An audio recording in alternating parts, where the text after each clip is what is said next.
بسم الله الرحمن الرحيم. الحمد لله رب العالمين والعاقبة للمتقين ولا عدوان إلا على الظالمين، ونشهد أن لا إله إلا الله وحده لا شريك له، ونشهد أن محمدا عبده ورسوله. اللهم صل على محمد وآله كما صليت على إبراهيم وآله، وبارك على محمد وآله كما باركت على إبراهيم وآله إنك حميد مجيد. أما بعد، السلام عليكم ورحمة الله وبركاته. Tuko katika somo letu la usulul fiqh, misingi ya sheria za Kiislamu, katika kitabu kinachoitwa Al-Wajizu fi usulul fiqh, kifupisho katika misingi ya sheria ya Kiislamu, kilichoandikwa na Ustadh Dr. Wahbat Zuhail, ambaye ni rais wa qism al-fiqh al-islami wa madhahibi fi Jamiat Dimashq, ni mwenyekiti wa kitivo cha sheria za Kiislamu na madhehebu zake katika chuo kikuu cha Damascus, Syria. Tuko ukurasa wa 95 na tulikuwa tunazungumzia hoja ya 6 ya ujenzi wa sheria za Kiislamu, ambayo imetajwa katika ukurasa wa 92, al-maslahatu al-mursalah, maslah ya kawaida ambayo binadamu yoyote anaweza kuona kwa haya ni maslahi au hii ni faida kwa binadamu, nayo yanaweza kuwa sheria, lakini kwa masharti fulani fulani.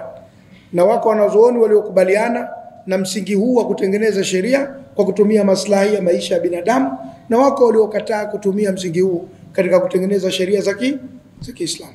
Hasa tuko katika ukurasa wa 95 kama mlivyonikumbusha, na mifano inaendelea kutolewa. Tuko kwenye paragrafu ya 3, ukiondoa mistari miwili ya juu ile, alafu kuna mistari mingine 4 hapo kati. Tunaendelea na mstari unaofuata, wa harraqa Ali radhiyallahu anhu ghulata shi'ati ar-rawafidhi alladhina allahuhu. Hili nalo ni tukio moja linalozungumzwa katika kujenga hoja ya kuwa maslahi katika dini ya Kiislamu pia yanazingatiwa. Harraqa, aliwachoma moto. Harraqa maana yake ni kuchoma moto, kama wale makafiri walipokuwa wakijadili habari za Nabii Ibrahim, wakasema harriquhu wansuru alihatakum, mchomeni moto huyu na mtetee mnavyoviabudu. Kwa hivyo waharraqa Ali, akawachoma moto Ali radhiallahu anhu ghulata shia, wale waliopitiliza katika ushabiki wake yeye. Shia wako ambao wana msimamo wa wastani na wako ambao wana msimamo mkali. Tumefahamiana vizuri hapo? Sisi hatuna ugomvi na Shia mwenye msimamo wa wastani. Tunafahamu kuwa tunazo tofauti za kimitazamo baina yetu na baina wao, lakini wale wenye msimamo wa wastani hatuna mgogoro nao. Sisi mgogoro wetu ni wale wenye msimamo mkali. Na hata haya makundi mengine yote, akishakuwa na msimamo wa wastani katika dini ya Kiislamu, tunavumiliana naye kwa sababu tunafahamu kwamba hizi ni rai na mawazo ya watu katika dini. Lakini akija na msimamo mkali, tunaanza kumtandika kidogo. Na nyinyi mmenizoea mimi katika ufundishaji wangu, yako makundi yanakuwa na misimamo mikali katika mambo, na mimi huwasiaachi. Japokuwa na mimi yananivuruga na mimi nayavuruga, hivyo hivyo tunakwenda. Fahali wawili wakiumana ziumiazo nini? Nyasi. Twende tu hivyo mpaka lijulikane moja. Peleka, ukitia kichwa na tia kichwa, ukitia mguu na tia mguu, kirusha jiwe na rusha tofali. Ndio hivyo hivyo mpaka tufike. Lazima mahala tuheshimiane kwamba lazima tuwe na misimamo ya wastani. Sifike mahala ukaona wenzako wote hawafai, hawana akili, hawana maana kwa sababu ya misimamo yako tu. Tekeleza yako wewe, lakini usiwafikishe mahala ukawabughudhi wengine kwa misimamo yako. Sasa kuna ghulatu Shia waliwekuwepo katika zama hizo, waliopindukia mipaka. Ghala yaghlu, manake ni kuvuka mpaka. Hata kitu kikipanda sana thamani kinaitwa ghali, kwa sababu nacho kimevuka nini? Mpaka. Au kikichemka kikipwaga na kufoka inaitwa ghalayan, kupwaga na kufoka. Waliopwaga, waliofoka, waliozidi viwango ndio inaitwa ghulat. Na hata Mwenyezi Mungu amewatahadharisha watu wa kitabu, akamwambia ya ahlal kitabi la taghlu fi dinikum, enyi watu wa kitabu, msivuke mipaka katika dini yenu, msifoke sana, msipwage sana, mkawa tena kama soda imefunguliwa inatoka povu mpaka inamwagika nje. Mwende kwa wastani. Tumefahamiana? Na hili ndio siku zote tunasimama kutetea kwamba dini hii, wakadhalika ja'alnakum ummatan wasata litakunu shuhadaa ala nasi wa yakuna ar-rasulu alaykum shahida. Namna hii tumekufanyeni nyinyi kuwa ni taifa la wastani, ili muwe mashahidi juu ya watu kwamba Mwenyezi Mungu hataki misimamo ya aina hiyo ya kuvutana vibaya. Lazima muwe na namna bora ya kuishi kwa pamoja duniani na kuheshimiana kwa mawazo. Na nyinyi muwe mashahidi juu ya watu, na mtume awe shahidi juu yenu kwamba akakufikishieni na nyinyi mwafikishia watu. Ndio msimamo sahihi wa dini. Hamna mambo ya kuvuka mipaka. Sasa Ali kwa rai yake tu mwenyewe aliwachoma moto ghulata Shia waliovuka mipaka katika mashia wa Rawafidh na Marawafidh. Rawafidh ni wale ambao kazi yao kupinga tu. Nao ni sehemu katika baadhi ya makundi likiwemo Shia. Wako watu wao kila kitu hawataki. Yani ukiwapa misimamo miwili, mmoja unaungwa mkono na wengi na mmoja hauna hata mtu wa kuunga mkono, watakwenda kwenye ule ambao hauna mtu anayeunga mkono. Asili yake wao ni watu wabishi. Umenifahamu? Watu anaweza kushindana na wewe kwenye kinyesi akakiita dhahabu na akakushinda. Waona hichi kinyesi bwana tunanusa, tunashika, sema mkongwe hii dhahabu pure halisi. Nakwambia mie, msikilize maneno yangu.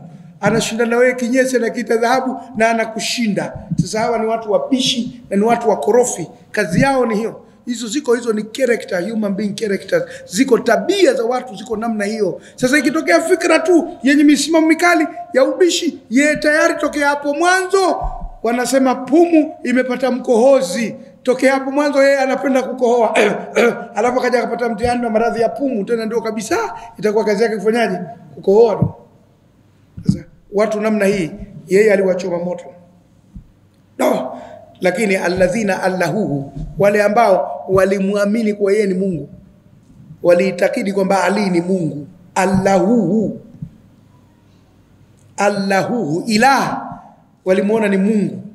Ikisema hawa nikiwaacha duniani ili jambo litaonekana mimi nimeridhia, bora niwatie moto, alafu iandikwe kwenye rekodi kwamba alosema mie Mungu mimi mtia moto, kwa kuonesha kwamba nimelipinga ili jambo kwa 100%. Aliniuliza mtu mmoja leo swali mahala tu hivi, hili lilikuwa la kitaalamu sana. Akasema kuna mambo mbona unakuta katika dini nyingine yanakuwepo, halafu ndani ya baadhi ya makundi ya Kiislamu unaona mambo kama yale nayo yanakuwepo. Sasa kwa sababu wako watu wa dini nyingine waliomtukuza Nabii Isa mpaka wakamfanya kuwa ni nini? Mungu. Sasa lilizuka kundi linamtukuza Sayyidina Ali mpaka linataka kufikiria kumfanya kuwa ni Mungu. Umeona hatari? Na nataka nikwambieni siku zote katika kupenda na kuchukia lazima uwe na mizani. Usipende kiumbe mpaka ukachanganyikiwa, na usichukie kiumbe mpaka ukachanganyikiwa. Waweza kumchukia nyoka mpaka ikawa akitajwa wewe unasisimka. Usitaje mambo ya nyoka hapa. Nyoka akitajwa wewe unasisimka. Una tatizo la kisaikolojia. Umenifahamu? Na kuna wengine walipenda viongozi wa kisiasa, akitajwa sema radhiyallahu anhu. Umeona? Tatizo hilo. Kwa sababu ya nini? Kupenda kupita kiasi. Na yule mwingine akitajiwa nyoka tu au guruguru au ujongoo kwa kuogopa au kuchukia kupita kiasi. Sasa binadamu wa kweli mwenye tu akili iliyotimia anakuwa kila kitu anakwenda nacho kwa wastani. Tumefahamiana? Usipende kupita kiasi wala usichukie kupita. Kuna jamaa mmoja alimpenda mkewe kupita kiasi, akampelekea kibakuli siku hiyo. Mke akamuuliza, mume wangu kibakuli cha nini? Akaambia tia haja ndogo, mbona nataka kunywa. Kampa kibakuli mkewe atia haja ndogo, yeye anywe. Jamani, sasa hayo ni mapenzi au wazimu? Huo ni wazimu. Tumefahamiana? Waislamu wanatakiwa wende katika mambo kwa wastani. Tumeelewana? Usiende tena ukanywa haja ndogo ya mama watoto kwa kuonesha ati unampenda. Itakuwa ushapata kichaa cha aina yake. Mental viko vidonge vya kushughulikia watu wa aina yako. Kwa hivyo akawachoma moto. Tumevamiana mpaka hapo. Wa hakama sahaba bitathmini sunnai, na walihukumu masahaba kuwalipisha mafundi. Wa hakama sahaba, na walihukumu masahaba bitathmini kuwalipisha sunnai mafundi, ma yatlafu biaidihim, vinavyoharibika kwenye mikono yao, au vinavyotilifika. Kwa neno moja kwa moja la Kiarabu, vinavyotilifika. Wanatumia kutilifika watu wa kisiwa cha Pemba. Kutilifu manake ni kuharibu. Shantilifia manake ushaniharibia. Sebutilifiwa. Sitaki kuharibiwa kitu. Kwa hivyo yatlafu, kinachoharibika. Biaidihim, kwa mikono yao, minamwali nasi, katika mali za watu. Umempelekea friji lako fundi alitengeneze. Sawa, lilikuwa na ubovu kiasi fulani, lakini yeye akalikorokocha likazidi nini? Ubovu. Masahaba wakasema katika hali kama hii fundi tabidi alipe gharama ya ubovu aliosababisha. Umempelekea gari ina tatizo la gearbox, kaifungua kakorokocha, limezalika tatizo la difu. Kwa hivyo kakuzidishia nini? Tatizo. Una nguo yako umepeleka kwa fundi tuwe kiraka, kaitia kaichana zaidi upande mwingine.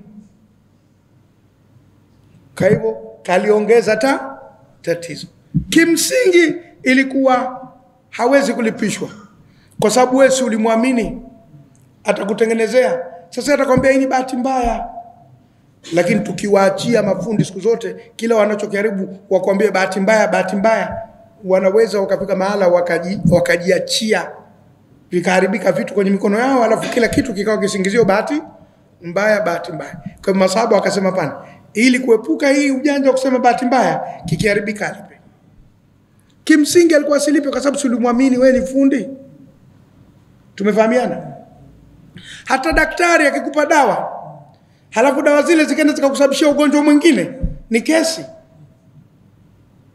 Ingawa kimsingi ilikuwa wewe umekwenda kutibiwa pale, basi ulimwamini hakutibu, kwa hivyo ikitokea bahati mbaya umsamehe. Lakini mkiendelea kusameheana kwa misingi hii, mnaweza kufika mahala mkawapa watu nafasi ya kuharibu mambo. Kwa masahaba wakafika kuhukumu kwamba watalipishwa wale mafundi au watengenezaji wa mambo kile kinachoharibika katika mikono yao, minamwali nasi, katika mali za watu.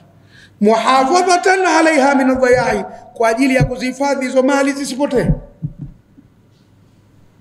Mwingine anaweza kulikorokocha akalitia uharibifu fulani, alafu akamwambia lilishaharibika, bora uliuze. Nimuuzie nani na dude bovu ile? Mimi namjua mtu anaweza kulitaka kwa bei ya chini, akatengeneza mazingira, ukapewa bei ndogo, halafu akalitengeneza likawazima, akaenda nalo kesha kutia changa la macho. Tumefahamiana vizuri hapo? Kwa hivyo kutokuwapa mwanya mafundi kuwadhulumu watu kwa ujanja huo, masahaba wakapitisha rai ya kusema kuwa vikiharibika kwenye mikono yao itabidi wafanyeje? Walipe au wagharimie zile gharama za utengenezaji.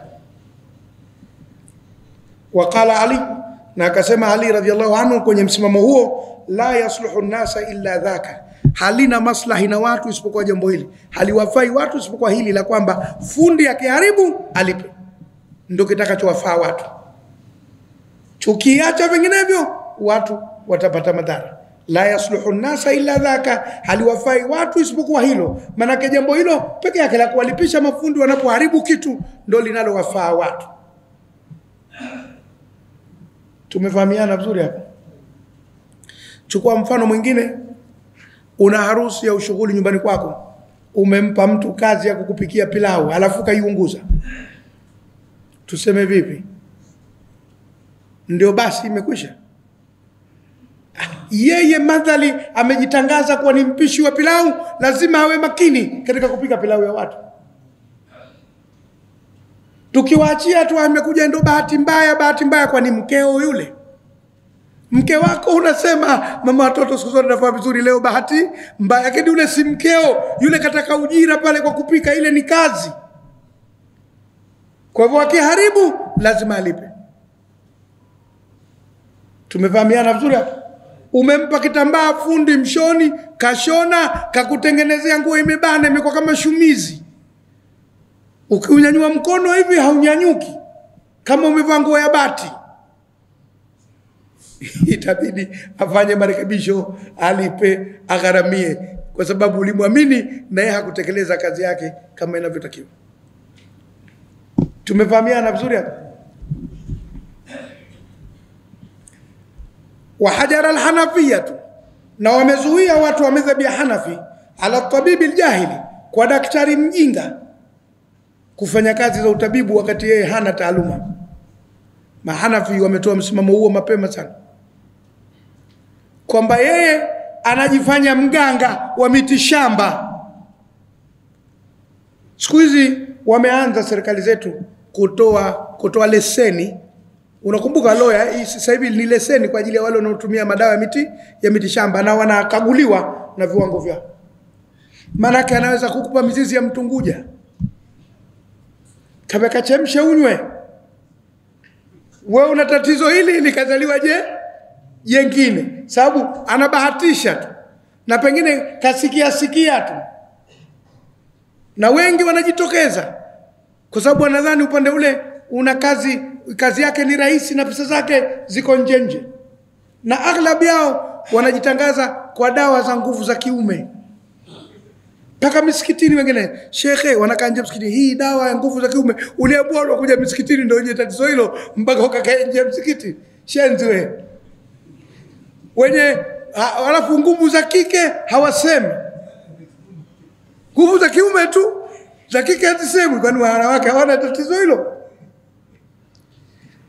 Wamefika mahala wanatangaza sijui mafuta ya nini, sijui maji ya nini. Hatukatai, inawezekana zimo dawa ndani yake, lakini si kwa wajitokeze tu watu bila taaluma, bila ujuzi, bila kukaguliwa. Hapana, hili lina mashaka yake. Kwa hivyo Mahanafi wametoa msimamo huo mapema sana, kwamba mtu akiwa anadai kwa yeye ni mtabibu, ikiwa ni huyu sasa madaktari wa sasa qualified doctor, au hata hawa local medicine wanaotumia madawa ya kienyeji, lazima ipimwe taaluma yake na uwezo wake kwa namna yote ile, ili aweze kuthibitishwa. Tangu mwanzo wamesema. Sisi tumekwenda na uzembe huo miaka na miaka, sasa ndo tumeanza kutanabai. Tumevamiana. Unampa mtu dawa ya kidonda, anakwenda kufanya malengelenge, mashaka. Kwa hivyo wakamzuia kwa sababu ya maslahi ya watu. Tumeelewana? Wal mufti al-majini, na mufti mpenda dezo. Majini majanan, bure, anapenda dezo, yeye anapenda vitu vya dezo, anatoa fatwa za dezo kila wakati. Mtoa fatwa, lakini fatwa zake ni mambo ya dezo tu, yani urahisi tu, au kama kuna maslahi fulani ya kipesa hivi, mwepesi sana kutoa fatwa kwa ajili ya maslahi hayo. Na hili ni tatizo sugu sana. Si tu kwa mufti rasmi anayeteuliwa katika nchi, lakini hata kwa watu wa fatwa humu wa mitaani. Kitu tunakichukulia rahisi tu, simple tu. Umefanya hivyo na nini? Nenda katoe kafara, afunga siku 3 basi limekwisha. Kafanya hivi, kila kitu tunakichukulia wepesi tu. Na wakati mwingine ni kwa sababu labda kuna maslahi fulani au jambo fulani, kwa hivyo watu wanatafuta urahisi. Mufti au mtu mtoa fatwa lazima awe ana sifa za kutoa fatwa, na anayo elimu ya kuweza kutoa fatwa. Sio mbabaishaji. Huyu tunamuita mufti mbabaishaji. Tumetoa mfano kule mwanzo wa mufti mbabaishaji na mambo yaliyotokeza, kama mtarudi nyuma mtakumbuka. Lakini kwa ujumla wake mufti mpenda bure au mufti mbabaishaji, naye atazuiwa asitoe fatwa. Wal mukari al muflis, na mwenye kukodisha aliyefilisika. Yeye kafilisika, ana madeni, halafu anakodisha. Kwa mfano anadaiwa, pengine pesa anazodaiwa, nyumba yake ile yote hata ikiuzwa haimalizi deni. Gari alionayo hata ikiuzwa haimalizi deni. Halafu yeye anakwenda anapangisha. au anakodisha, huyu anatumia mali za watu, kwa sababu ile mali si yake tena, kwa mujibu wa wale madeni alionayo. Watu wa sheria wanafahamu kwamba mtu akishafika mahala deni analodaiwa likawa kubwa kuliko rasilimali alizonazo, unatoka waraka wa kumzuia asiuze chochote alicho nacho wala asikodishe chochote alicho nacho mpaka kwa idhini ya wanaomdai, kwa sababu kimsingi zile si mali zake tena, kutokana na lile deni analodaiwa. Wengine wanafika mahala mpaka suti wanazovaa kwenye miili yao ni sehemu ya madeni. Kwa hivyo tukimnyang'anya zile suti anaweza kukaa uchi. Kwa hiyo mnakaa mnakutana mnomdai, sasa basi tunampangia suti 2 tu. Alikuwa na suti 10. Kila suti moja ipungui milioni. Pesa za watu hizo, zuia hizi suti 8. Mwachie suti ngapi? 2. Mungu atuepushe na kufilisika. Mara nyingi nawakuta watu wenye tamaa za kuchukua mali, kukopa huku kwenda huku, wanataka maisha zaidi ya uwezo walionao. Likitokea la kutokea, sasa tena ndo anazuiliwa kila kitu. Naye huyu ndo almukari, mwenye kukodisha, almuflis, aliyefilisika. Wa abaha almalikiyatu, na wamehalalisha watu wa madhhabi ya Maliki habsa almuttahami, kufungwa mtuhumiwa, wa ta'zirahu, na kumtia adabu. Ndo kumaadhir kwa zee, sio kwa dhali. Kumaadhir ikiwa kwa dhali ni kumuadhirisha, kumfanyia idhara, lakini kumaadhir ikiwa kwa zee maana yake kumtia adabu. Tawassulan, kwa ajili ya kufikia ila iqrarihi, katika kukiri kwake, kwamba huyu mtu hawezi kukiri mpaka afungwe kidogo, awekwe mahabusu au atishwe hivi, ndo ataweza kukiri kosa alilolifanya. Na hii sheria iko upande wa polisi, kwamba askari polisi wanaweza kukuweka kituoni, nafikiri mwisho siku 7 au siku 3, mwisho masaa 24 kwa sasa, imepunguzwa sana lakini wanaweza kukuweka kituoni masaa 24, wanakuhoji tu, ijapokuwa wewe ni mtuhumiwa, bado haijathibitika kwamba umefanya nini, umefanya kosa, lakini unaweza ukakaa kituoni kwa masaa 24. Ndio habsu hiyo, umenifahamu? Kwa mtuhumiwa anaweza akabaki, na ndio maana anaweza kuja wakili wako akasema nataka aachiwe, kwamba baada ya masaa 24 tutamtoa, lakini kwanza tuna haja naye kwanza ya kumhoji. Kwa hivyo anaweza akazuiwa asifanye mambo yake yote kwa masaa mangapi? Mathalan kwa sheria tulionayo sasa. Zamani ilikuwa mpaka siku 3. Kini siku hizi masaa 24. Ule ujanja wa kukamatwa siku ya Ijumaa jioni ili ubaki, alafu utolewe Jumatatu kupelekwa mahakamani, haupo tena. Upo mpaka leo. Ule ndo mbaya ule. Ndio maana ukishakuwa unatuhumiwa siku ya Ijumaa, we hata usisali sala ya Ijumaa, udhran au nuzran, tafuta mahala ujifiche kwanza mpaka ipite ile Ijumaa, Jumamosi, Jumapili, jitokeze Jumatatu, kwa sababu utakwenda kukaa kwa muda mrefu. Ujanja tu wa mitaani unasema hivyo. Sisemi sheria zinasema hivyo, wala msiniambie kuwa nachochea watu wazivunje sheria lakini nasema ni kwa sababu watadai Jumamosi, Jumapili hakuna kazi, utaendelea kubaki kituoni. Hatari. Na kama mama watoto ndo hamjaonana, balaa kubwa. Watazira, na kumtishatisha, kumtikisa, tawasulan, kwa ajili ya kufikia ila ikrari hii, kukiri kwake, akubali kwamba kafanya kosa au hajafanya kosa. Wamejuzisha watu wa madhhabi ya Maliki, si Waislamu wote waliokubaliana. Kwa hivyo sheria hii kama imepita kwenye nchi itakuwa ina nguvu ya nchi, lakini kwenye madhhabi hakuna makubaliano ya wote. Wa ajaza alhanabila, na wamejuzisha watu wa madhhabi ya Hanbal atasarrufa fi mali al-akharina, kutumia mali za watu wengine inda alhajati, wakati wa mahitaji, wa ta'adhuri, na kushindikana istidhani hii, kuomba ruhusa kwa huyo mtu. Ta'adhuri unaona hapa imekuja kwa dhali, bima yusamma, kwa kitu ambacho kinaitwa al-fadala, au wengine wanaitia dhumma fudala. Kwenu huko kuna irabu, hakuna irabu? Mimi napendekeza itiwe dhumma, ndio mmeisikia mara nyingi kiitwa fudala. Nitarudia kipengele hichi. kutumia mali ya mtu mwingine bila ruhusa yake si jambo linalofaa. Lakini watu wa madhhabi ya Imam Malik Al-Hanabila, watu wa madhhabi ya Hanbali wameruhusu kutumia mali ya mtu bila ruhusa yake ikiwa pana mahitaji ya kufanya hivyo. Tuseme mfano, mtu ana bomba lake la maji, sisi tunaita mfereji, lakini kalipiga kufuli, liko nje, kasafiri mwezi mzima, watu mtaani hawana maji, mnavunja kufuli, mnatumia nini? Maji. Atakaporudi mnamwambia mzee, kama ulikuwa unauza ndoo shilingi ngapi kwa siku, ulikuwa unapata ngapi, tupigie hesabu tukulipe pesa zako, na kufuli tunakununulia mpya. Kwa sababu haya ni mahitaji ya watu. Hatuwezi kukaa mwezi mzima hatuna maji, tunamsubiri mwenyewe, hayupo. Umenielewa vizuri hapo?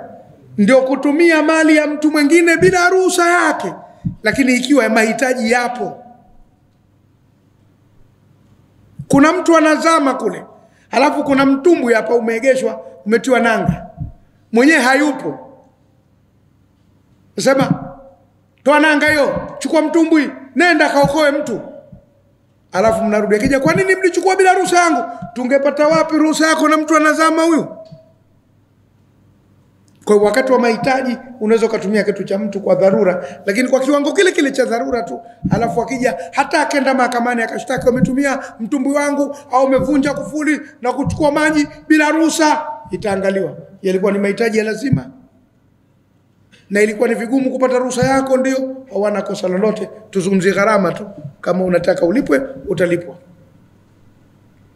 Tumefahamiana? Watu wana njaa kali, pengine wamezama baharini, wamekuja kuokotwa kwenye kisiwa hivi fulani, halafu kuna shamba la mahindi pembeni, au migomba, ndizi, au maembe, au mapapai, na mwenyewe hayupo. Sema, kata, angua mapapai wape wale, halafu akija tutamwambia ilikuwa dharura, kwa kiwango kile cha kuokoa ile shida iliyopo. Tumefahamiana? Indal hajati, nairudia kipengele muhimu hichi. Msije mkasema shekhe karuhusu kutumia mali za watu bila ruhusa zao. Na haisemwi kuwa shekhe mwenye kitabu hiki, nitaambiwa mimi ninayesema hapa. Shekhe Msabaha akasema, shekhe huyu Wahbat Zuhaili ndo aliyesema kwenye hichi kitabu, sio mimi. Mimi tafsiri tu. Bado itaambiwa mimi nimesema. Kwa hivyo nataka ifahamike kwa uhakika. Tumeelewana vizuri? Na siku hizi watu, upotoshaji kwenye vyombo vya habari umekuwa mwingi, na sisi wengine ndio tumekuwa tukisema neno kidogo tu linapata nguvu. Damu zetu za kunguni, popote tukionekana mapambano tu. Wajaza Al-Hanabila tu wamejuzisha watu wa madhhabi ya Hanbali ya tasarrufu fi mali al-akharina, kutumia mali za wengine inda al-hajati, wakati wa mahitaji, wa tahadhur istidhani, na kushindikana kuomba ruhusa kwake, bima yusamma, kwa jambo linaloitwa bil fudala, linaitwa fudala. Tumefahamiana? Wa aujabu, na wakawajibisha, batla almanafi almuhtaji, kuyatumia manufaa yanayohitajiwa ilaiha juu yake, majanan, bure, idha lam yakun hunaka dhararun fi batliha, ikiwa kutakuwa na madhara katika kuyatoa mambo hayo au manufaa hayo. Ikiwa mtu hapati hasara yoyote kwenye jambo ambalo linasaidia watu, basi ataambiwa atoe bure, ikiwa yale ni mahitaji. Kwa mfano, kuna majani umemeota kwenye shamba lako, na tena wewe huyahitaji, watu wakiangoa ndo wanakusafishia shamba, halafu wao wanapeleka kuwalisha wanyama wao, basi utatoa. Ukiwa umeweka kiwango maalum cha kulipia wanachokimudu, kitakubalika. Lakini ukianza kusema na kioze hapa kitu akiondoki, kuna watu wanaitwa na kioze. Zamani tulikuwa nao madukani maeneo mbalimbali, mtu anaweza kwa papai shilingi ngapi? Papai hilo shilingi 5. Zamani shilingi 5 ni pesa nyingi kidogo. Punguza bwana wewe, mimi na shilingi 2 tu. Na kioze, kiache hapo hapo. Na kweli linabaki hapo hapo, hapunguzi bei mbali na oza. Asa mtu asiwe na kioze. Tumefahamiana? Aviachie vitu watu wanufaike navyo. Maembe yanadondoka, hayana mwenyewe. Mengine yani hakuna muokotaji. Unazuia wapita njia wasiokote. Wewe huwezi kwenda kuokota maembe hayo kwa sababu tu miembe yako iko mpakani mwa shamba lako, asiguse mtu. Akigusa mtu na mroga. Hiyo sasa roho mbaya. Kwa hivyo sheria itakulazimisha uachie watu wayaokote maembe yale, ikiwa wewe huendi kuyakusanya na kuyaokota. Tumefahamiana vizuri na vitu kama hivyo vitani. Lakini zote hizi msingi wake ni maslahi ya binadamu. Ukianza kuchukua hoja ya wale vikanzu, hati dalil, kuipata aya moja kwa moja ya kuokotea maembe haijateremka.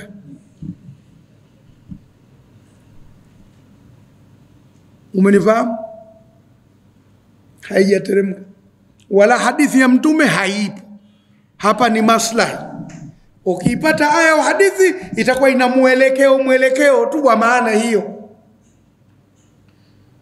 Tumefahamiana?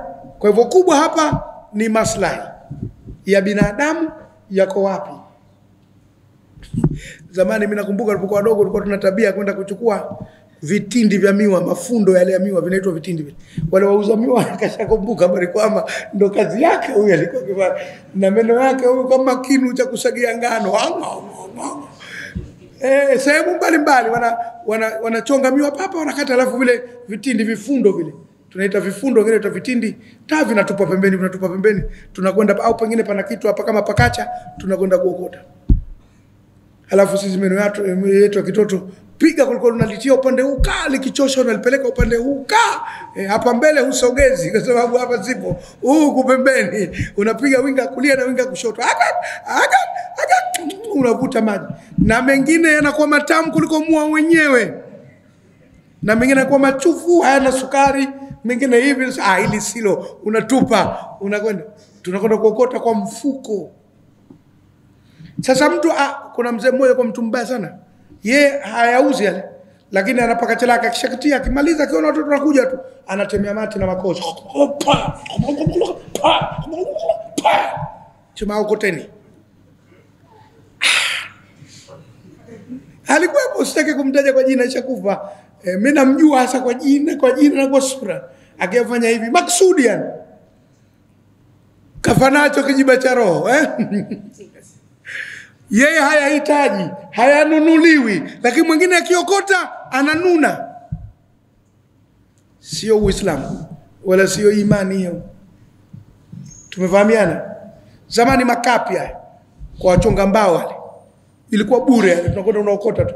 Malofa maskini ya Mungu na unapikia chai yale, unafanya mambo chungu zima. Siku hizi nasikia anauzwa wale kwa vipolo. Imekuwa biashara bonge la dili. Karibu watu watafungua kampuni ya kuuza makapi. Lakini zamani ilikuwa kumzuia mtu asichukue yale ni roho mbaya. Tumeelewana vizuri na mambo. Kule bara mashineni yale mapumba kwa ajili ya kwenda kuwapa wanyama, unamzuia mtu wakati huyu hahitaji. Umefahamu? Kule kwa mashine ndio sana mapumba tunakwenda kuchukua kwa ajili ya wanyama na mifugo Kwa hivyo mambo kama hayo yanaelezwa kwenye fiqh, usul fiqh wa sharia Islam. Imefahamika وأوجب بذل المنافع المحتاج إليها مجانا إذا لم يكن هناك ضرر في بدلها ikiwa kuna madhara katika kuyatoa. وأوجب الشافعية wakawajibisha, yani wakalazimisha watu wa madhhabi ya Shafi'i wa ghairuhum na wengineo alqisasa, kulipa kisasi min aljamaa, kutokana na kundi lilomuua mtu, idha qatalu wahidan, likiua mtu mmoja. Kwa sababu sheria inazungumzia mtu akimuua mtu naye auliwe. Sasa je, watu 10 wameua mtu mmoja kwa wakati mmoja, wauliwe wangapi? Wote 10 au auliwe mmoja? Wamepata tabu sana watu wa zamani juu ya jambo hili, kwamba watu wakishiriki wengi kwenda kuua mtu mmoja, sasa tukiwaua wale wengi itakuwa hatujatenda haki, kwa sababu yule aliyeuliwa ni mmoja tu, tunauaje wengi? Kwa hivyo ilikuwa lazima muelekee kwenye njia nyingine ya kusuluhisha, mtadai fidia. Badala kuwa hawa wengi mtadai nini? Fidia. Na ndo mpango wa makafiri Maka walipotaka kumuua Mtume sallallahu alaihi wasallam. Walikutana usiku wakasema tutafute vijana 12 katika koo zote 12 za Makuraishi, kila ukoo utoe mtu huyu mmoja, wakamuue Muhammad sallallahu alaihi wasallam kwa mara moja, wote wachome mikuki au mapanga kwa mara moja. Akishakufa hakuna madai ya kwamba nani aliyemuua, wote wamemuua. Kwa hivyo itakuwa hakuna kisasi, badala yake itatolewa fidia. Kila ukoo utachangia kiasi fulani cha ngamia mpaka watimie ngamia 100, tumalizane naye. Ndio mpango wao ulikuwa. Na ndio pale ambapo Mwenyezi Mungu akaileta ile hijra. Ikabidi mahala pake halale Ali bin Abi Talib na Mtume sallam akaondoka. Na wale vijana wakapata usingizi pale nje. Akapita pale pale alipokuwa anavizia, na wao wanakoroma midomo iwazi. Walipokuja kuzinduka, wanakwenda kutizama pale, wanaona mbona kilicholala ni kitu kidogo sana. Kufunua, wanamwona Ali bin Abi Talib. Kwa mujibu wa historia inavyozungumza na vitabu vya sira vinavyosema. Lakini wazo la kumuua lilikuja kwa namna hiyo, kwa sababu wakiwa wengi sasa walikuwa hawawezi kuuliwa, mtakwenda kwenye nini, kitu kinachoitwa nini, fidia. Tumeelewana? Ndio kama kanuni za mpirani. Ikiwa watu wamezongea golini, halafu mpira umeingia golini, haujulikani umemgonga nani, hakuna record itakayosema goli hili ni goli la mtu fulani. Na kwa hivyo tunapokuja kuhesabu wingi wa magoli, lile litakuwa halina mtu. Tumefahamiana? Halina mtu. Ingawa siku hizi ndio kuna masisiki kamera siku bwana gani wanaweza wakavuta mpaka wakaona nani hasa ali, lakini zamani ilikuwa hakuna vyombo hivyo, kwa hivyo goli lile linahesabiwa kwa halina mtu. Sasa katika Uislamu imekuja kuwekwa sheria kwamba hawa wakiwa wengi wamemuua kwa pamoja, wauliwe wote. Wote wauliwe kwa sababu wote wameshiriki. Na alijigani pigo la nani limemmaliza. Kama hivyo kuwa wanaume wakimbaka mwanamke mmoja, wote watahukumiwa. Sasa kila mmoja kati ya wao wamezini. Tumefahamiana? Na kwa hivyo hao watauliwa wote. Kwa sababu gani? Kwa sababu ukisema hatuwezi kuwaua tutakwenda kwenye fidia, itakuwa kazi rahisi. Kila anayetaka kuua mtu atatafuta wenzake. Tushirikiane bwana tukamuue. Tukisha kumuua mimi nitalipa fidia yote, msio na wasiwasi. Itakuwa ni kazi rahisi kutaka kumuua mtu, ni kutafuta kundi tu mkashirikiana. Kwa hivyo kwa ajili ya kuzuia mwanya huo, sheria ya Kiislamu ikasema hapana, wote wauliwe. Alafu Mwenyezi Mungu siku ya Kiyama ndo atakwenda kusema huyu hasa ndo aliyeua na hao wengine hawakuua, wameshiriki tu. Kwa ajili ya kuepuka ujanja huo wa kuizunguka sheria. Tumefahamiana vizuri hapa? Au bado hajafahamika? Kuna wengine naona kama hawajafahamu. Haya, twendeni. Ndio sasa kama hujafahamu kajiongeze. Idha qatalu wahidan wa nasaba jama'atun kathiruna lilimam Shafi'i, na wakahusisha kundi la watu wengi kwa Imam Shafi'i, al-akhdha bin masalihi, kutumia haya maslahi idha kanat shabihatan bil mu'tabara, yanapokuwa yanafanana sana na yaliyozingatiwa na sheria. Imam Shafi'i alionekana kama kukataa haya maslahi kuwa ni sheria, lakini imeonekana pia ameyakubali yanapokaribiana sana na sheria nyingi, yakawa na mfanano, yamepata support ya similar cases mbalimbali katika dini. Kesi mbalimbali zimejitokeza zimefanana na yale maslahi, basi anayachukua. Wa hadha kulluhu, na yote haya amalun bil munasibil mursali, ni kufanyia kazi mlingano wa kuachilia, au yanaitwa al masalihul mursala, maslaha ya kawaida. Ndo somo letu, al masalihul mursala, maslahi ya kawaida. Au liko neno jingine linaitwa al munasibul mursal, nyuma yake hapo mnasaba unaolingana. Lianaha maslahatun mujarrada, kwa sababu ni maslaha halisi, mulaimatun, yalalingana limasali ahkami sharia, yanafanana na maslahi ya hukumu za sheria ya Kiislamu. Wala dalila min ash-shar'i ala ilghaiha, na katika sheria hakuna hoja ya kuyapuuza maslahi haya. Ni maslahatu, hakuna hoja ya kuyapuuza. Qala al-Ghazali, kasema Imam Ghazali rahimahullah, min ash-Shafi'iyya, katika mashafi. Na watu wengi hawajui kwamba Ghazali ni katika madhhabi ya Shafi. Abu Hamid al-Ghazali kasema wa kullu maslahatin, na kila maslaha rajat, yamerudi ila hifdhi maqsudin, katika kuhifadhi makusudio shar'i ya kisheria. Ulima kaunuhu, yamejulikana kuwa kwake maksudan, yanakusudiwa bilkitabi, na kitabu cha Qur'ani wa sunnati, na sunna za Mtume sallallahu alayhi wasallam, walijma'i, na makubaliano ya masahaba. Basi falaisa kharijan min hadhihi usuli, hayatoki nje ya misingi hii tunayosema. Lakinahu la yusamma qiyasan, lakini maslahi hayo hayatoitwa nini? Qiyas, bal maslahatan mursalatan, lakini yataitwa maslahi ya kawaida, ambao katika eneo hili hata sheria hizi zinazotungwa na binadamu tunakubaliana sisi. Upande wa dini tunakubali maslaha, na wao vile vile wanapozungumzia maslaha, public interest, tunakwenda sambamba. Tumefahamiana vizuri hapa? Kwa mfano, mtu ikiwa kwenye dirisha lake ana tabia kutema makohozi barabarani, mbele kuna njia inakatiwa, wanapita watu, yeye kazi yake kutema tu, atazuiwa na sheria, kwa sababu maslahi ya watu wanapita pale. Kwa nini sasa hapafanye yeye ni mahala pa kutemea mate? Lakini hati dalil, lete aya inomkataza mtu kutema mate barabarani, au akitokea dirishani mwake yakaanguka kwenye njia wanaopita watu. Lete hadithi ya moja kwa moja. Lakini tukienda kwenye maslahi, tukaenda kwenye swala kwamba tusiwaudhi watu, tutapata hoja.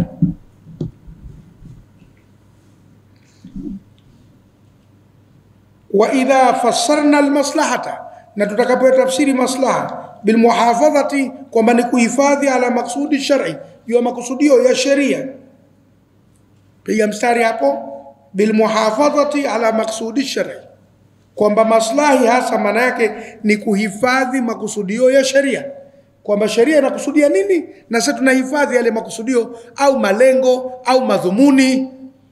Tunahifadhi madhumuni au malengo ya sheria. Fala wajha lilkhilafi fi tibaiha, basi hapatakuwa na mwelekeo wa kuzozana katika kuyafuata. Maana sisi tunatakiwa tufuate sheria, na makusudi ya sheria tuyafuate, madhumuni ya sheria tuyafuate. Kwa hivyo hakuna haja ya kuzozana, bali yajibu alqat'u bi kauniha hujja, bali inapasa kukata maneno kuwa maslahi hayo yatakuwa ni nini? Ni hoja. Angalia kitabu kinaitwa Al-Mustasfa, juzuu ya kwanza, chini kakwambia hapo, ukurasa 143 cha huyo Al-Ghazali. Al-Mustasfa manake kilichochujwa. Al-Mustasfa manake kilichochujwa. Inatokana na safa cha Ghazali, cha Mustasfa Ghazali kaeleza sana kwenye eneo hili. Shurutul amali biha, masharti ya kuyafanyia kazi haya maslaha. Isije tena ikawa yamefahamika maslaha basi umekaa kitako tu unatizama tu. Yapo maslahi ya kuwa na maimamu wenye vitambi. Kwa kuwa imamu akiwa na kitambi itaonekana Uislamu si malofa sisi. Imamu wetu ana kitambi. Hayo umeyaona wewe tu kama maslahi. Sisi tunataka kukaa kitako tukatizama tukaona si maslahi. Tumefahamiana? Uko umuhimu sana wa muadhini kuwa na shingo refu. Kwa dunia leo adhana muadhini ana shingo refu ya nini? Kwa hivyo unaweza wewe kuyaona kuwa ni maslahi, sisi tunaweza tusiyaone kuwa ni nini? Maslahi. Kwa hivyo maslahi yana masharti yake mpaka yaonekane kwa mujibu wa sheria kuwa ni nini? Maslahi. Wacha tuyatazame. Shurut al-amal biha, masharti ya kufanyia kazi maslahi. Ishtarata al-qailuna bil maslahati al-mursalati shurutan, wameshurutisha wale waliosema kuwa maslaha ya hivi tu au maslaha ya kuachilia yanatumika kutengeneza sheria, wameweka shurutan thalathatan, masharti matatu lil-amal biha, kuyafanyia kazi. Masharti mangapi? Tunaanza la kwanza. La kwanza, an takuna al-maslahatu mulaimatan limaqasidi shar'i, maslahi hayo yawe yanalingana na makusudio ya muweka sheria ambaye ni Mwenyezi Mungu au mtume wake. Anavyokusudia Mwenyezi Mungu katika sheria yake, anavyokusudia Mtume salam katika sheria yake, basi iwe maslahi hayo yanakwenda sambamba, yasije yakagongana na makusudio ya Mwenyezi Mungu na makusudio ya Mtume Muhammad sallallahu alaihi wasallam. Ai, kwa maana Allah tunafia, yasije yakashindana yakapingana aslan na msingi minusuli katika misingi yake. Tunafi kupingana kushindana, kwenda kinyume. Wala taarud wala tuaridha, wala yasije yakapingana nassan, na dondoo lolote la Qur'ani au la hadithi, au dalilan, au hoja yoyote, min adillatihi, katika hoja zake alqat'iyya, za uhakika za kisheria. Msije mkenda kwenye maslahi alafu mkapingana na sheria yenyewe, sababu maslahi si sheria yenye nguvu, ni sheria inayotegemea sheria mama iliyopo. Kama ilivyo katika nchi, sheria zote zinazotungwa hazina haki ya kwenda kinyume na katiba, kwa sababu katiba ndio sheria mama iliyozaa sheria zote. Kwa hivyo na maslahi yasende kinyume na Qur'ani wala hadithi sahihi ya mtume wetu Muhammad sallallahu alaihi wasallam. Vikienda kinyume na hayo, basi tayari maslahi hayo ataachwa, atozingatiwa. Bal takunu, lakini yawe, bali tunaweza kutafsiri lakini kwa hapa, lakini yawe muttafiqatan, yenye kuwafikiana ma'al masalih, ina maslah allati ambayo qasada shari'u ila tahsilha, amekusudia mweka sheria kupatikana kwa maslahi hayo.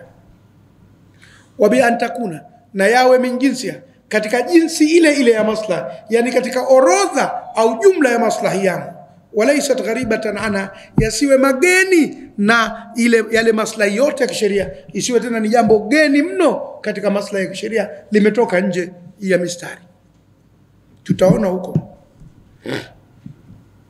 Wa illam yashad laha dalilun khasun biha, hata kama hajashuhudiwa na dalili makhsusi juu ya maslahi hayo. Piga mstari aliposema wa in lam yashhad laha dalilun khasun biha, hata kama hayajashuhudiwa maslahi hayo na hoja maalum kwa ajili ya maslahi yao. Ile hati dalil, hata kama itaendelea kuwepo, hakuna lazima ya kuwa na hoja maalum specific kwa ajili ya maslahi hayo. Yakishakuwa ni maslahi yasiyogongana na maana ya jumla ya sheria za Kiislamu, tutakubaliana nayo. Tumefahamiana? Fala yajuzu, basi haijuzu aliftau, kutoa fatwa li ahwalin khassa, katika mazingira maalum. Usiyachukulie kwamba mambo yale yatakwenda kwenye fatwa za kawaida, mazingira maalum. Ikiwa kesi ni ya mtu maalum, tuende naye katika umaalumu wake, tusichanganye mama. Ziko kesi za watu maalum. Ilikuja issue moja kwamba sasa hivi katika teknolojia ya elimu ya utabibu, udaktari duniani, mambo yamesogea. Binadamu anaweza kupata matatizo ndani ya mwili wake, katika viungo vya ndani kama vile moyo, akaingiziwa vitu vinavyotoka kwenye mwili wa nguruwe. Kuna mishipa fulani ya moyo inaweza kutolewa kutoka kwenye nguruwe akatiwa nani? Binadamu. Viko viungo vya nguruwe vinaweza kuwekwa ndani ya binadamu na binadamu akaendelea kuishi kwa muda. Sasa swali linakuja, haya ni mazingira maalum ya mtu. Ikiwa mtu kawekewa viungo hivyo na nguruwe, kwa kauli ya wanazuoni wa Kiislamu, kwa makubaliano ya wote, ni najisi, anasali vipi? Na ikawekewa viungo vya nini? Na je, anafaa kuwa imamu hata kama angekuwa mimi? Kwanza hafai kuwa imamu, labda amsalishe mtu kama yeye mwenye na maamuma kama yeye, sijui watakuwa wangapi, lakini kuwasalisha ambao wako normally kawaida hawezi. Lakini yeye atasali na sala yake itasihi. Je, awemo ndani ya safu agusane na wenziwe, au asali peke yake kwa kuwa ndani ana najisi ya nguruwe? Tusifike kumtenga kwa kiwango hicho. Atasali pamoja na wenziwe ndani ya safu bila ya tatizo lolote, kama hawezi kuwa imamu. Tumefahamiana? Labda amsalishe mtu kama yeye. Moja tunakwambia ndio, lakini yako mengi kweli. Hilo ni moja tu tulilolisema. Kuna watu wanaingiziwa viungo vya wengine washakufa. Mtu anakufa siku hizi, vinatolewa baadhi ya viungo bado vizima, anatiwa mtu mwingine. Huyu ile mwenzake kasaliwa sala ya maiti, yeye huyu asaliwa sala ya nini? Ya hai. Wanaendelea kwa mtu kawaida. Sheria zake zinakuwa vipi? Changamoto za kisayansi na dunia leo. Wanazuoni tujiongeze. Mambo yanazuka, na kila ulimwengu ukisonga mbele katika teknolojia, kuna changamoto nyingi zinakuja huko mbele. La mwandamo wa mwezi tu mpaka leo hatujalimaliza, na wengine wanafanyia na chuki. Haya mengine yatakayokuja itakuja kuwa balaa kubwa sana tena. Sana kupita kiasi. Kwa hivyo ni vizuri kujipanga mapema katika taaluma. Na moja ya elimu zitakazotusaidia sana ni elimu hii ya usulul fiqh. Muhimu sana, izingatieni kwa kweli. Anayepiga vita elimu hii bado hajafahamu changamoto inayokuja mbele katika ulimwengu wa Kiislamu. Zamani ilikuwepo mtu kutiwa jino la dhahabu na mwanamume kuvaa dhahabu haitakiwi. Zipo changamoto hizo. Yaani tumemalizana nazo. Lakini bado zinaendelea kuja nyingine na nyingine chungu nzima. Haya, twendeni. Kaiftai ghani, kama mfano kutoa fatwa ya mtu tajiri. Ghani hapa maana yake tajiri, mwenye uwezo wa mali. Jamaa amraatahu, kamuomba radhi mkewe binahari Ramadhana, katika mchana wa Ramadhani. Nikisema hivi tumefahamiana namna kumuomba radhi mkewe?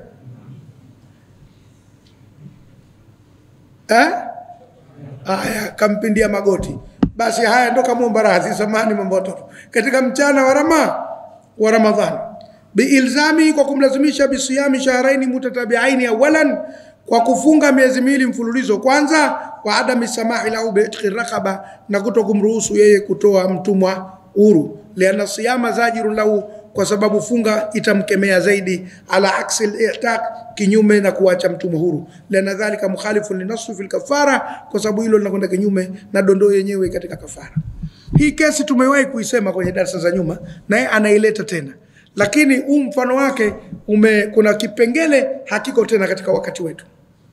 Lakini nitairudia hii ili kumbuke vizuri. Tulipokuwa tukifundisha Bulughul Marami, tulisomesha hadithi moja inayosema kwamba alikuja bedui mmoja kwa Mtume sallallahu alaihi wasallam na mikono kichwani ndani ya mchana wa Ramadhani. Kaweka mikono wapi?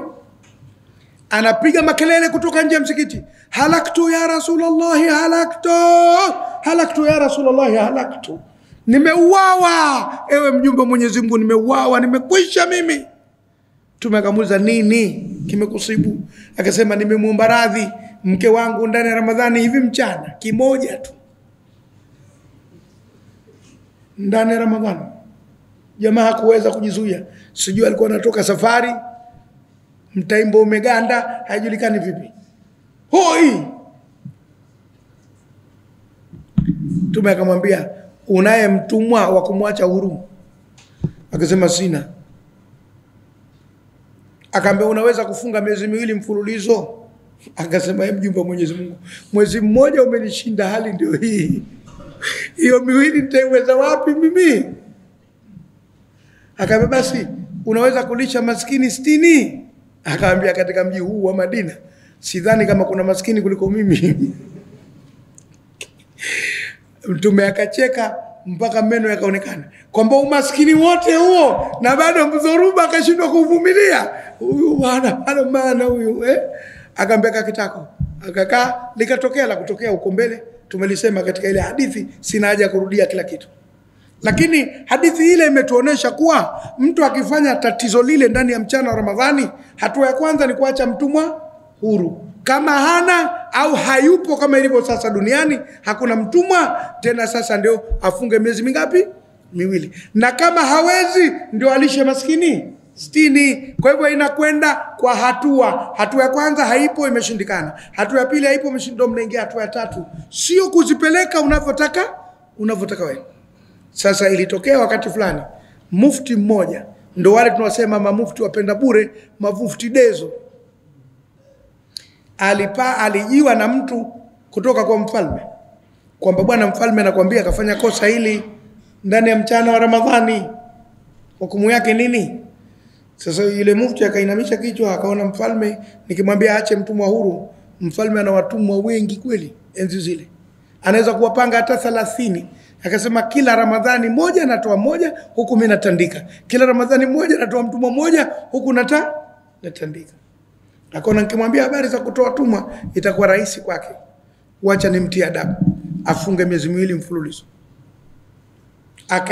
Akalingilia lile la pili na kuliacha lile la kwanza, kwa lengo lakini la kumkomoa yule mfalme, aone sasa pana kazi. mpaka asogee karibu sasa kwa yule mufti, basi tufanyeje mzee, hakuna njia nyingine na nini Umenelewa vizuri hapo? Kamtia kitanzi kwa maksudi kumvuta, lakini ameichezea hadithi ya Mtume Muhammad sallallahu alaihi wasallam ambayo imekwenda kwa utaratibu, yeye akaupangua utaratibu. Hatuwezi kumfuata mufti wa aina hiyo, anaipangua utaratibu wa Mtume kwa fikra zake binafsi.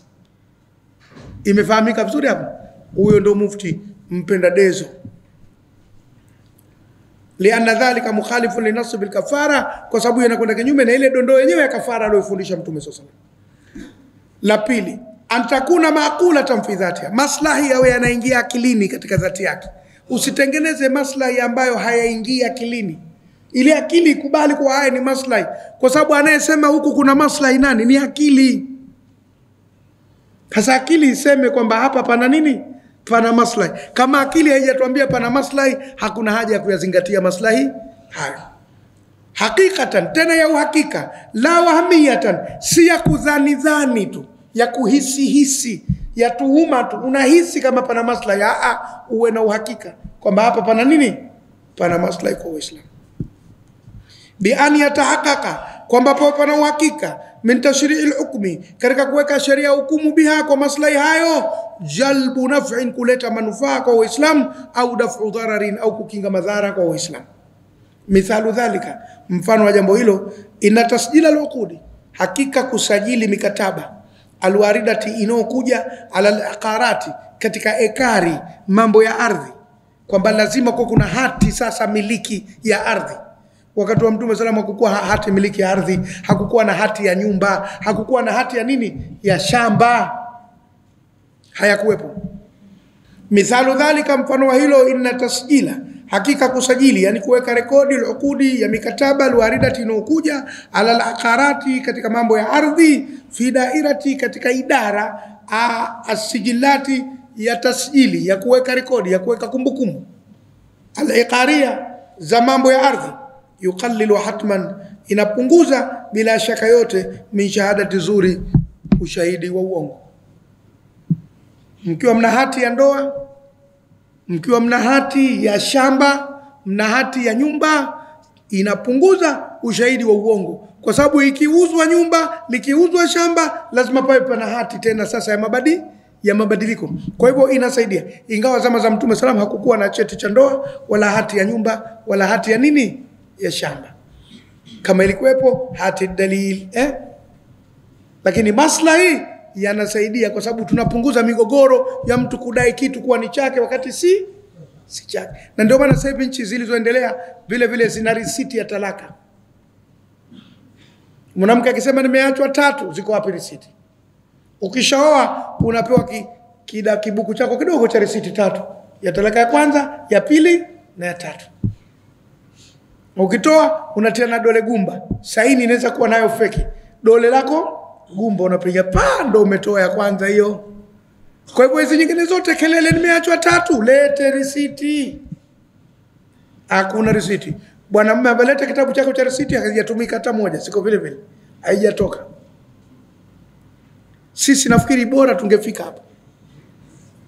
Tuna vitabu vyetu vya risiti, Manake hata mkeo akikamata, labda iwe anajua kuandika hati zako, halafu akuvizia umelala kama vile umelewa, atumie dole lako gumba, akaweke pale, pana kazi. Lakini binadamu haishindi ujanja, anaweza akapenya, lakini inaweza kuwa ngumu kidogo, Tufike huko tuwe na risiti za talaka, kama ilivyokuwa tuna vyeti vya nini? Vya ndoa. Wa yuhaqiqu istiqraran fil muamalati, na inafanikisha uendelevu katika matendeano. Mtakuwa mnakwenda vizuri, mnaendelea vizuri katika mambo mnayotendeana. Fala mani amila al-hukmi bi shar'an, basi hakuna ubaya kuhukumu jambo hili kisheria, kwamba lazima pawepo na hati za ndoa, lazima pawepo na risiti za talaka, lazima pawepo na hati za ardhi, hati za mashamba, hati za majumba, kwa maksudi kama ilivyokuwa leseni za biashara na leseni za uendeshaji wa vyombo zinaweza kusaidia. Kwa hivyo kimaslahi. Watasairu silai, na jengine kupanga bei za bidhaa.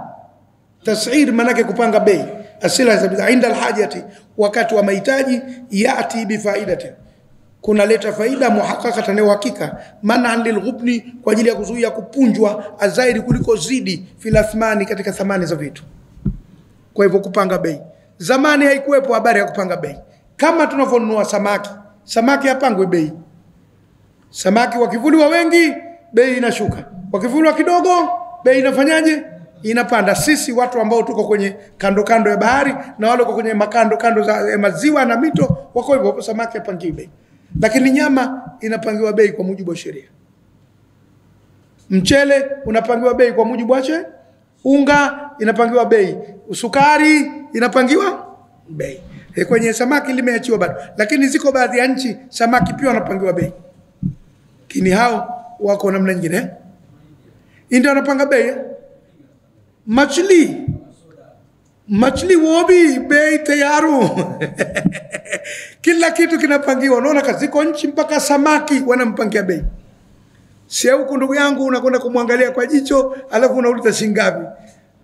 Unafikiria pesa yako na ule utamu wa utowezi ndio vinavyokufanya pale uingie mkenge utoe pesa. Ini kupanga bei, tasir. Sawa. Kwa hivyo hilo nalo sila inda alhajati, ikiwa inaonekana yako mahitaji. Wadafa lil haraji, na kwa ajili ya kuzuia vikwazo wa dharari yani nasi na madhara kwa watu, wa tahqiqan, na kufanikisha limasalihi maslahi. Na kipengele cha 3 na cha mwisho kwa leo, antakuna maslahatan amatan linasi, maslahi hayo yawe ni mapana kwa watu wote, walaisat maslahatan shakhsiya, yasiwe maslahi ya mtu binafsi au kikundi cha watu maalum. Na hapa ndio wakati mwingine hupigwa kelele sana katika nchi zetu za Asia na Afrika kwamba mara nyingi maslahi yanapangwa kwa watu wenye vyeo vya kisiasa.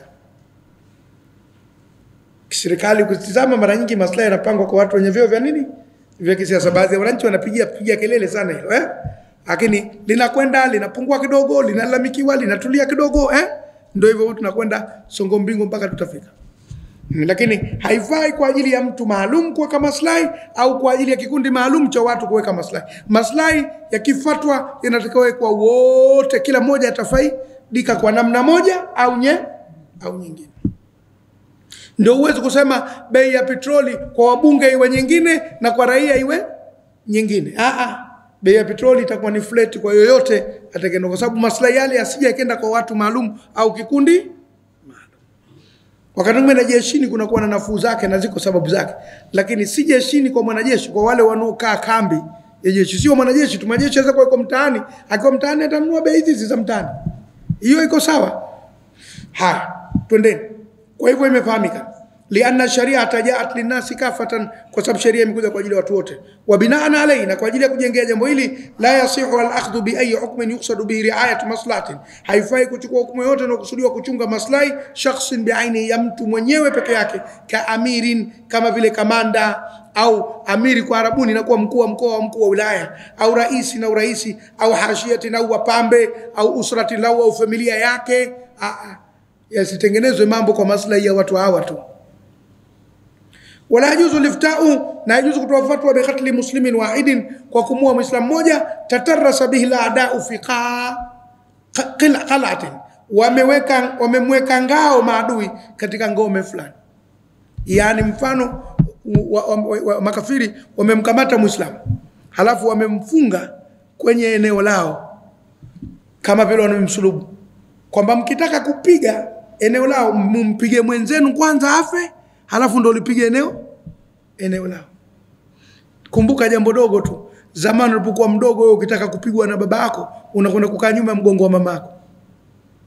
Unakaa nyuma mama manake baba yako akirusha kofi au ngumi litampata nani kwanza? Kwa hivyo unamwambia baba, kama umpendi mama lete ngumi hapa tuone. Ndio zamani. Na wakati mwingine vile vile mama anataka kukupiga, unakwenda kukaa nyuma baba yako. Baba, na wewe unadekeza sana watoto. Ndio malawama wanaotupiana wazazi. Sasa kumchukua Muislamu ukamweka mbele, halafu nyuma ukaweka makafiri, wale makafiri wakamweka mbele, kwamba kama mnataka kutupiga sisi muue mwenzenu kwanza. Halafu unasema bwana, iko kwani akifa yule Muislamu mmoja kuna tatizo gani? Simu yako itakufa makafiri 10, piga mzinga pale. Haifai. Labda yeye mwenyewe aseme, jamani mimi naitaka pepo, pigeni wamalizike hawa. bwana uko sawa sawa lakini hujapata kitu kidogo. Niko sawa sawa. Lete. Pale ndio inawezekana. Kwa sababu yeye mwenyewe kafanyaje? Kataka kupoteza roho yake kwa ajili ya wale watakao kuwa nyuma. Lakini msiamue nyie kumpotezea yeye maisha kwa ajili ya wale walio nyuma yake. Imefahamika hiyo? Haifai kuamua hivyo. Fi qal'atin, katika ngome. Mata amkana hisarum, muda ambao itawezekana kuwazingira au kupambana nao kwa njia nyingine. Wala yukhsha minhum tasallutu ala bilal almuslimina, na ikawa haiogopewi kwa